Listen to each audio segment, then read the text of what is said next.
ఉన్నదేంటి? శివ. ఆ రెండక్షరములే. అందుకే దీనికి ఒక పేరు ఉంది, శృతి జీవరత్నం అని పేరు. జీవరత్నం అంటే చైతన్యవంతమైన రత్నం, జడప్రాయమైనటువంటి శిల కాదది. చైతన్యవంతమైన రత్నం కనుక జీవరత్నం. కనుక శివ అనే మాటకి జీవరత్నం అని పేరు. దేనికి జీవం అంటే శృతికి జీవరత్నం అన్నారు. అంటే వేదమునికే అది జీవరత్నము, వేదానికే ప్రాణస్వరూపము అయినటువంటిది నమశివాయ. దీనికి భాష్యము చాలా విస్తారంగా శివపురాణంలో ఆగమాల్లో ఉన్నది. ఇది కాకుండా శంకర భగవత్పాదుల వారి యొక్క ప్రథమ ప్రధాన శిష్యులైన పద్మపాదాచార్యుల వారు పంచాక్షరి భాష్యాన్ని మహావాక్యములతో అన్వయిస్తూ చెప్పారు. ఎందుకంటే సన్యాసిక మంత్రానుష్ఠానాలు ఉండవు, ఒకటే మహావాక్య మననం. ప్రజ్ఞానం బ్రహ్మ, అహం బ్రహ్మాస్మి, తత్వమసి, అయమాత్మ బ్రహ్మ. ఈ 4 మహావాక్యముల యొక్క సారము పంచాక్షరి. అది సామాన్యులకి శుభం కలిగించే మంత్రము. వాడు శివానుగ్రహం వల్ల సామాన్య స్థితి దాటి విచారణ శక్తి వస్తే అదే మహావాక్యంలా పనిచేస్తుంది. అందుకే మళ్ళీ సన్యాసాశ్రమం స్వీకరించి మహావాక్య మననం అవసరం లేకుండా పంచాక్షరి మంత్రార్థ మననం చేస్తే అదే బ్రహ్మ విచారణ కింద పనిచేసి ముక్తిని కూడా ఇస్తుంది అయ్యా. అందుకే ముక్తి కలిగించేటువంటి మహామంత్రం. దీన్ని ఎలా పరిచయం చేస్తున్నాడు చూడండి. నమస్తారాయ, అది పరిచయం. దానికంటే ముందు నమస్సోమాయ. సోమాయ అంటే ఉమాసహిత, ఇది మన అర్థం చెప్పుకున్నాం, ఉమతో కూడినటువంటి వాడు. ఇక్కడికి వచ్చేటువంటి అమ్మవారు వచ్చారట.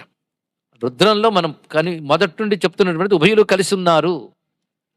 ఇక్కడికి వచ్చేటప్పటికల్లా నేరుగా కనబడుతుంది ఆవిడ. ఉమా, సా ఉమా సోమ. కానీ ఉమాసహితుడు రుద్రుడు వచ్చాడు, కానీ అమ్మవారితో వచ్చాడు. ఇక్కడ ఉమానామానికి అభినవ శంకరులు అలాగే సాయణాచార్యుల వారు మొదలైన వారు భాష్యం రచిస్తూ గొప్ప అంశాన్ని ప్రస్తావన చేశారు. ఇది విశేషించి ఉమానామంతో చెప్పడం, వేదముల్లో పరమేశ్వరుని ఉమాపతిగానే వర్ణించారు. గతుడైనటువంటి హిరణ్మయ పురుషుడు, బంగారు రూపంతో ఉన్నవాడు. ఆ ప్రణఖాత్ సర్వయేవ సువర్ణ అని ఉపనిషత్తు చెప్తోంది. హిరణ్య భాగ వేసేనాన్యే దిశాంచపతయే నమః అన్న మంత్రానికి సరిగ్గా తైత్రీయంలోనే హిరణ్య భాగవే హిరణ్య రూపాయ హిరణ్యవర్ణాయ హిరణ్యపతయే అంబికాపతయే పశుపతయే ఉమాపతయే, లేదా ఉమాపతయే పశుపతయే నమః. అక్కడ ఉమాపతి అనే మాట శృతిలో చెప్పబడుతుంది. అంతేకాదు, ఎంత శృతి చెప్తున్నాం అంత ఉపనిషత్తు ప్రమాణం చూపిస్తున్నాం కనుక ఉపనిషత్తుల్లోకి వెళితే కేనోపనిషత్తు యందు స్పష్టంగా ఇంద్రునికి బుద్ధి చెప్పడానికి, దేవతలకు బుద్ధి చెప్పడానికి పరమేశ్వరుడు ఒక మహాగ్నిలింగంగా ఆవిర్భవించాడని కథ. అలా ఆవిర్భవించినప్పుడు నువ్వు ఎవరు అని ఇంద్రుడు అడిగితే వెంటనే ఆ పరమేశ్వరుడు అక్కడ అంతర్ధానమై అక్కడ కనబడినది సతస్మిన్నేవాకాశే శ్రియమా జగామ. ఆ అంతవరకు రుద్రుడు ఉండే అంతర్ధానమైన స్థానంలో అమ్మవారు కనబడ్డారు. ఒక స్త్రీ కనబడింది. అమ్మా నువ్వెవరు అంటే ఆవిడ గురించి చెప్తూ ఉపనిషత్తు చెప్తున్న మాట, బహుశోభమాన ఉమా ఐమవతి తాం హోవాచ అన్నారు. ఇక్కడ బహుశోభమాన ఉమా హైమవతి. హైమవతి అంటే హిమపర్వత రాజపుత్రి. మరి హిమపర్వత రాజపుత్రిగా పుట్టక ముందు అమ్మవారు లేరా అంటే అప్పుడు హైమవతికి మరొక అర్థం ఉందయ్యా అన్నాడు.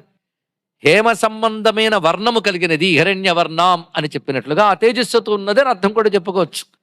అప్పుడు బహుశోభమాన, అనేక విధాల శోభలతో ఉందిట. శోభకు మరొక పేరే సౌందర్యం, సౌందర్యానికి మరొక పేరే సుందరి. అదే ఏ తల్లి సౌందర్యలహరిగా విశ్వమంతా బహుశోభమానగా ఉన్నదో ఆ తల్లికి వేదం ఇచ్చిన పేరేమిటి? ఉమా. అది దాని యొక్క గొప్పతనం అండి. ఉమా హైమవతి అని చెప్పారు. అటువంటి ఉమాదేవి అక్కడ సాక్షాత్కరించినది అని. అంటే శృతి యందు అమ్మవారి పేరు ఉమా అని అటు వేదమునందు వేదాంతమునందు ప్రతిపాదింపబడింది. అందుకే రుద్రంలో సోమాయ అన్నప్పుడు ఉమాతత్వాన్ని తెలుసుకుంటున్నాం. పైగా ఉమా అంటే మరొక అర్థం చెప్తున్నారు వేద సమ్మతంగా. ఉమేతి ప్రణవవర్ణస్య వ్యత్యాస రూప అన్నారు. ఓం అన్నప్పుడున్న అకార ఉకార మకారముల యందు అకారం లీనమై తీసివేసి కాదు, పోనీ ప్రస్తుతం అకారం పక్కకు పెట్టండి, మిగిలినటువంటి 2 అక్షరాలు ఉమా.